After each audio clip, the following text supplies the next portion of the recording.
Ooh, there's a breathless quality to the lyrics there. Almost like she can't continue. Beautiful, beautiful reflection of the character. That's mimicking the other video when she closed her eyes.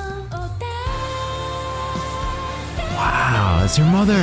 Today I'm watching, reacting to, and breaking down Hoshimi Miyabi EP, Daybreak, Zenless Zone 0. We've been going through all of Miyabi's videos that have come out on the channel. It's been really interesting. I particularly like the short film, and the character demo was really good as well. So let's take a look at this, which apparently is going to continue the story after the short film. So I'm really excited to check it out. If you enjoy our time together, make sure to check out some of my other cinematic reactions. All right, let's do it, guys. What an interesting character so far. I'm really curious. Oh. That was the day. Oh, oh no. You had a different take on that scene, the animation style. Oh, this is the aftermath. That's her grave. Oh no. It's a really poignant shot. I like that. Yeah. Really emphasizing, yeah, I'm gonna pause for a second. They're really emphasizing that, like I said, I had a theory that she was never going to speak again after this incident when it first happened, and I really like how they're emphasizing that sort of emptiness in the character. They achieve this with a beautiful fisheye lens here, which gives this distorted appearance to the buildings, like they're almost warping up, and it's interesting because in the character demo we just watched on the train, she has this imagination sequence, and you'll notice in that sequence there's like these skyscrapers kind of morphing and almost like an Advent Children type of aesthetic as she's jumping and fighting along the rooftops. It's kind of a cool visual reference to that, if anyone caught it. I love it, and let me know if it has any other meaning for the lore masters in Zenless Zone 0. I love this shot too. Again, look at this frame. Beautiful, beautiful leading lines, as we call them. You see here the fence and then the shadow of the fence leading up to the character, just drawing your eye. That's the point of leading lines and painting. Drawing your eye to the character. And there she is, high contrast, these dark colors against that lighter pink of the rock. It's just like, what an amazing frame we've got here. So I really like it. And then this is kind of interesting because we get a separate visual style take on this scene, which is quite cool. Yeah, and like this is the image I wanted to ask you guys about. What is this image? Does this have to do with the sword and its power being passed down?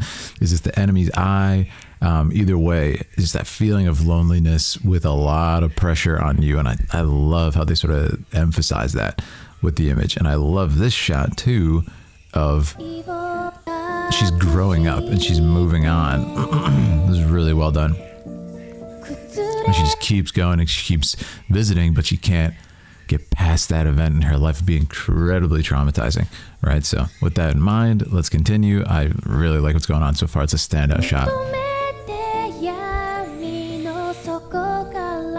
Yeah. Ooh, there's a breathless quality to the lyrics there. Almost like she can't continue. Beautiful, beautiful reflection of the character.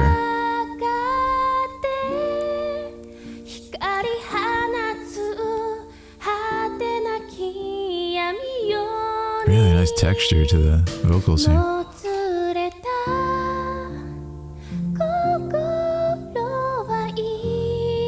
Classic kind of seeing herself in another child. Beautiful. There's the sword, yeah.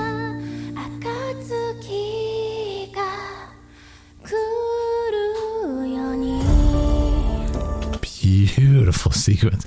I really like, again, not including dialogue in this, kind of letting us just sit with the character's feelings. And we're seeing here more devastation that was caused by, I'm assuming, the enemy. Again, lore masters, let me know. And then you have her kind of walking up, seeing herself, which we actually saw this in the other trailer. I think it was possibly the same girl in a different art style. She said, I want to grow up and be a warrior too. And it's just like Very somber response to that, right? Because now she knows what it means. Where in the beginning, she was that girl. She's saying, I want to be a hero. Yes, I want to fight monsters and save the world. It's a very glamorous, glorified fantasy. But in this, of course, we have the dark truth, which is it doesn't typically go like that, right? So I really like how they're kind of emphasizing this moment, which is, yeah, that girl's lost some stuff too. She knows what it means. And now she's been grown up. So let's see with that in mind. What's going to happen? Yeah. And is this Lore Masters where she's keeping the sword because she's afraid of its power? There must be some reason that it's always tied up. I don't think I ever learned that from the first video, actually, why the red ribbon's tied up. Anyways, I love it. I assume it's kind of like sealing its power. Very cool.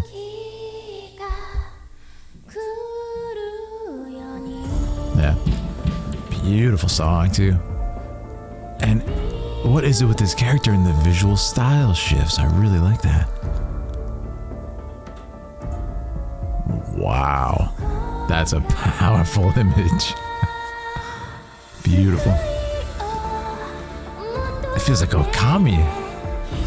Love this art style. It's like calligraphy. Is this like the spirit of her family over the years wielding it? Oh, that's beautiful. Yeah.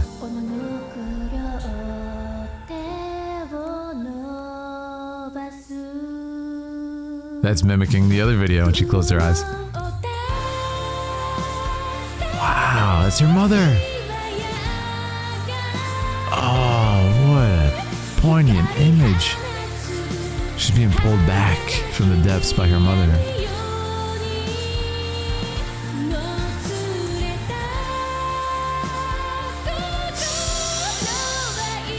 But they took her mother, yeah. Is that her dad?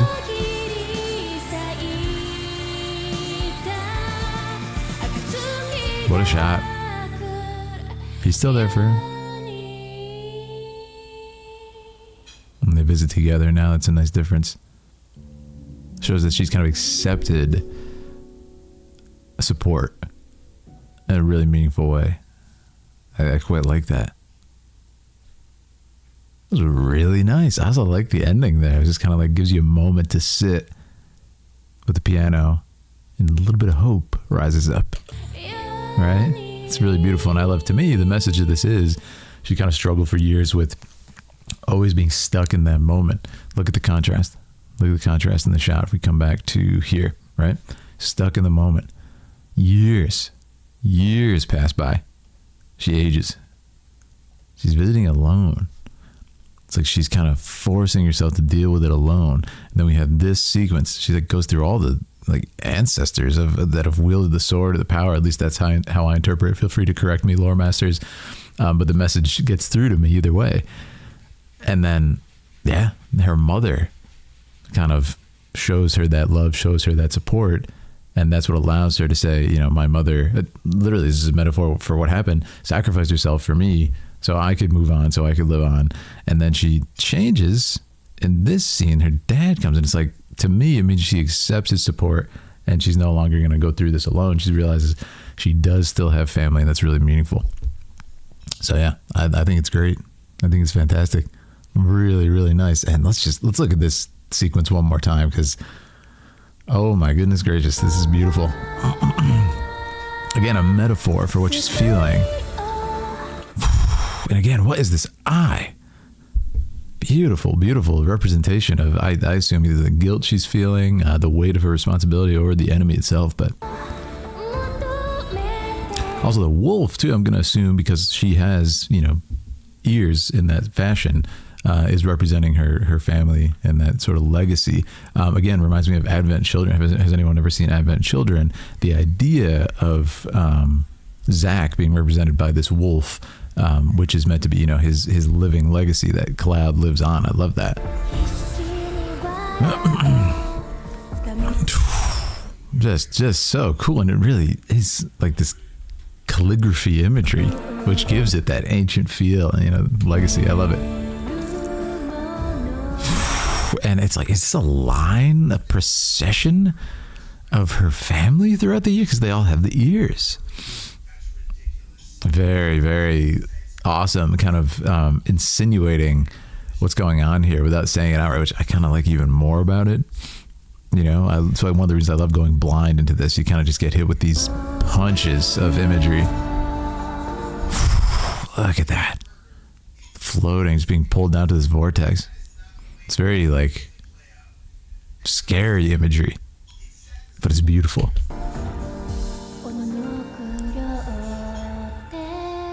Yeah, so like just when she can't do, that's the thing. She closed her eyes before, and it was the last image of childhood that she would experience, the last feeling of childhood. Now,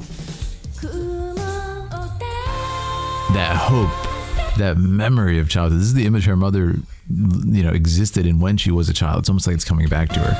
That's so nice. That's got to be my favorite image in here. It's beautiful. Look at the detail in the eyes too. Amazing.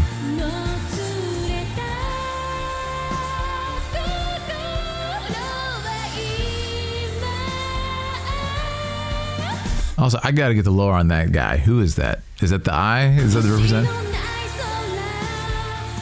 Yeah, beautiful, beautiful video.